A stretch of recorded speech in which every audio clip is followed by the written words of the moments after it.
दर्शकवृन्द, नेकपा भित्रै अहिले प्रधानमन्त्री केपी शर्मा ओलीको राजीनामा मागिएसँगै यो विषयले चर्चा पाएको छ नै सँगसँगै अहिले नेकपा भित्र आन्तरिक विरोध तथा विवाद पनि चुलिँदै गएको छ।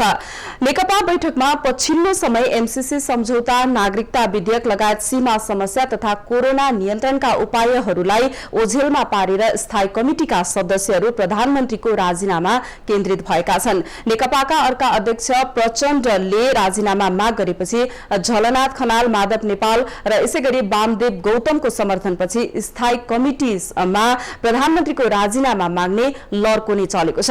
प्रधानमन्त्री केपी शर्मा ओलीले नयाँ नक्सा जारी गरेपछि भारतले आफूलाई हटाउन खोजेको र त्यसमा पार्टीकै नेताहरूको संलग्नता रहेको भनी अभिव्यक्ति दिएपछि नेकपामा विवाद समेत चुलिँदै गएको छ। यतिखेर विवाद चुलिँदै गएको छ र यो विवाद चुलिँदै जाँदा नेकपाको स्थायी कमिटी बैठकमा प्रधानमन्त्रीको राजीनामा माग भएसँगै अब सरकारको भविष्य के होला र नेकपा अब कतातिर जाला, यस विषयमा प्रत्यक्ष टेलिफोन सम्पर्कमा राजनीतिक विश्लेषक डाक्टर लालमणि पाण्डे प्रत्यक्ष सम्पर्कमा आइसक्नु भएको छ। पाण्डेजी, स्वागत छ यहाँलाई माउन्टेन प्राइम न्यूजमा। धन्यवाद। हजुर, यसरी 2/3 सरकारले जनतालाई स्थायित्व, विकास र विश्वास दिने बेलामा यतिखेर नेकपा भित्रै आन्तरिक विरोध र झगडामा रुमलिएको छ, यसलाई चाहिँ हामीले कसरी लिन सक्छौं?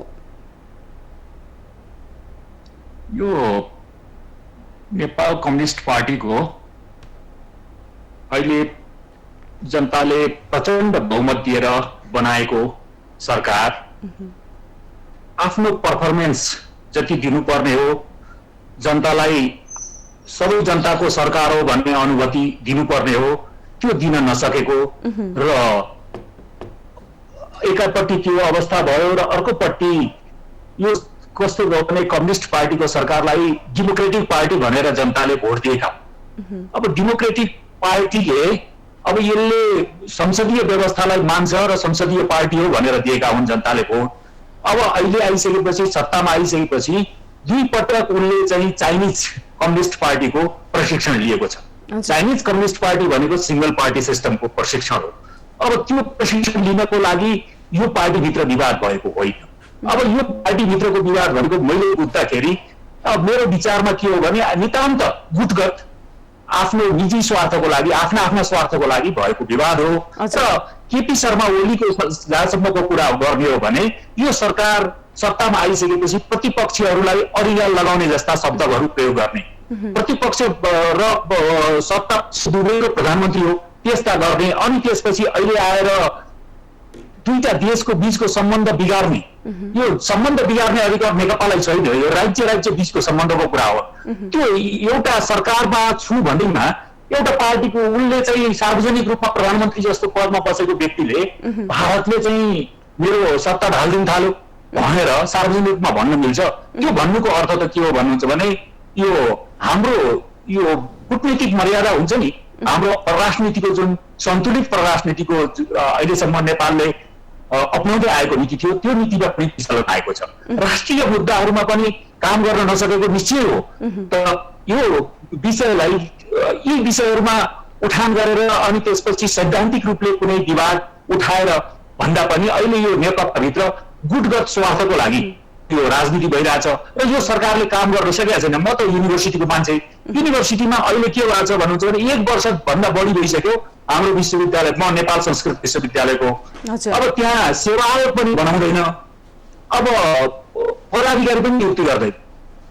यस्तो गैर जिम्मेवारी काम गरिरहेछ सरकारले। तर यी कुराहरू, यी मुद्दाहरूलाई उठाएर संसदमा उठेको बहस यो होइन, उहाँहरू नितान्त गुटगत स्वार्थको लागि उठाएको विषय हो भन्ने। अहिले राष्ट्रिय एकता हुनुपर्ने बेलामा जस्तै विभिन्न समस्याहरू छँदैछन्, राष्ट्रिय मुद्दासँग जोडेका एमसीसी सम्झौता पनि छन्, यतिखेर कोरोना नियन्त्रणमा सरकार लाग्नुपर्ने बेला पनि छ, एमसीसी सम्झौताको विषय पनि छ, नागरिकता विधेयक पनि सल्टिएको छैन। यो विषयमा लाग्नुपर्ने बेलामा चाहिँ यतिखेर प्रधानमन्त्रीको राजीनामा माग्नु चाहिँ कतिको उचित हुन्छ? यो सान्दर्भिक समय हो कि होइन? अब निश्चय पनि यो संकटको राष्ट्रिय संकट छ। राष्ट्रिय संकटको बेलामा राष्ट्रिय एकता हुनुपर्ने हो। प्रतिपक्ष, सत्ता पक्ष सबै लागेर यो अहिले अब एकातिर त यो कोभिडको समस्याले, कोभिड-19ले हामी चाहिँ अब धेरै पीडित हुँदैछौँ र अर्कोतिर अब यो लकडाउन भएको पनि 100 दिन हुन लाग्न लागिसक्यो। अब कति दिनसम्म यो लकडाउन थाम्न सक्छ देशले, अर्थव्यवस्था पनि सङ्कटमा पर्छ, अनि भोलि गएर देश नै फेलियर हुने अवस्था हुने स्थिति आइरहेको छ। अब यसलाई कसरी निम्त्याउने भनेर यो विषयमा केन्द्रित भएर यो राजीनामा मागे जस्तो मलाई लाग्दैन। अब उहाँहरूको गुटले कुन व्यक्ति सत्तामा जाने कुन नजाने भन्ने विषयमा हो। अब यसले आम जनतालाई फरक पार्ने गरी यदि साँच्चीकै परिवर्तन ल्याउन खोजेको हो भने त्यो चाहिँ सकारात्मकै होला, त्यो पार्टीभित्रको कुरा हुन्छ। अब अरू पार्टीले कसैले अब मलाई फाल्न थाले, विपक्षीले फाल्न थाले भनेर त प्रधानमन्त्रीले भने सुनिया छैन, विदेशीले फाल्न थाले भने सुनिया छ। तर अब कसैले पनि फाल्न सक्दैन उहाँलाई फाल्न सक्छ भने उहाँकै पार्टीले फाल्न सक्यो। पार्टीले फाल्न सक्नलाई पनि केही समस्या हुन्छ। अब या त अविश्वासको प्रस्ताव ल्याउनु पर्यो या त पार्टीबाट कारवाही गरेर उहाँलाई हटाउनु पर्यो, पार्टीबाट हटाएर सांसद हटाइदिनु पर्यो। अविश्वासको प्रस्तावले हजुर यतिखेर एमाले भित्रै भनौँ गुट र उपगुटका कुराहरू पनि आइरहेका छन् होइन। यो सँगसँगै चाहिँ छुट्टा छुट्टै भेटघाटको क्रममा पनि तीव्र पनि पारिएको छ भनेपछि अब यो पार्टी फुटको संघारमा पुगेकै हो त हामीले यसलाई चाहिँ अब कसरी लिन सक्छौँ? त्यो त हामीले अहिले भन्न सक्ने कुरा छैन। सैद्धान्तिक विभेद भएको भए अब यहाँ चाहिँ सैद्धान्तिक हिसाबले त अब एउटा डेमोक्रेटिक प्रोसेसमा 47 सालदेखि आएको पार्टी एमाले र अब यो चाहिँ डेमोक्रेसीलाई मान्दैन, हामी सिंगल पार्टी सिस्टम बनाउँछौँ भनेर विद्रोहमा गएको माओवादी मिलेर यो नेकपा बनिया छ। अब यो साँच्चीकै भन्ने हो भने सैद्धान्तिक हिसाबले त यिनीहरू दुईटा पार्टी अब एउटै लाइनमा आएका हुन् कि होइनन् भन्ने हो। तर अहिले त्यो दुईटा पार्टीको पनि विभाजन जस्तो देखिँदैन। अहिले त त्यो एमाले भित्रका मान्छेहरू पनि उता माओवादीपट्टि, माओवादीका मान्छे पनि एमालेपट्टि भएर त्यसरी विभाजन भएको देखिन्छ। अब यो फुट भयो भने फुट हुनु त राम्रो होइन। डेमोक्रेसीमा अब पार्लियामेन्ट्री सिस्टममा फुट हुनु राम्रो होइन। फुट नहोस्, हाम्रो त्यही कामना हो र राज्य राम्रै चलोस् 5 वर्ष र देशलाई अलिकति प्रगतिको बाटोमा लैजाओस् भन्ने हाम्रो कामना गर्नुपर्छ। त्यो बाहेक हामी के गर्न सक्छौँ र यो सबै गर्ने काम चाहिँ पार्टीभित्रकै काम हो।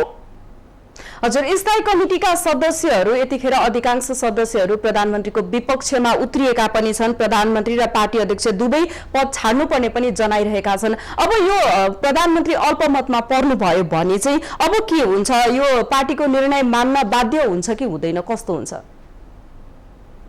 अब पार्टी अनुशासनले त पार्टीको निर्णय मान्ने हो, तर प्रधानमन्त्रीका त विशेष अधिकार पनि हुन्छन्। प्रधानमन्त्रीले अस्ति एउटा घटना पनि घटिसकेको थियो, सायद त्यो पार्टी फुटाउने अवस्थाको घटना हो कि अब 40% संसदीय दल र पार्टीको केन्द्रीय समितिमा 40% पुर्याउनु पर्ने अलि अप्ठ्यारो प्रावधान भयो भनेर कुनै एउटामा 40% पुर्याएपछि पार्टी फुटाउन सकिन्छ भन्ने प्रावधान समेतको एउटा अध्यादेश जारी भएको थियो, त्यो तुरुन्तै खारेज भयो। तर फेरि त्यस्तै किसिमको अध्यादेश आउँदैन भन्न त सकिँदैन। अब त्यस्तो आएर फुट्ने पनि हो कि अब त्यो चाहिँ भविष्यले उ गर्ला, अहिले अनुमान गर्न सक्ने अवस्था छैन। तर प्रधानमन्त्रीलाई विशेष अधिकार चाहिँ अवश्य हुन्छ। अब नेकपा कतातिर जाला सरकार होला जस्तो लाग्दैन मलाई। हजुर, हस्, यहाँको महत्त्वपूर्ण समय र संवादको लागि यहाँलाई धेरै धेरै धन्यवाद।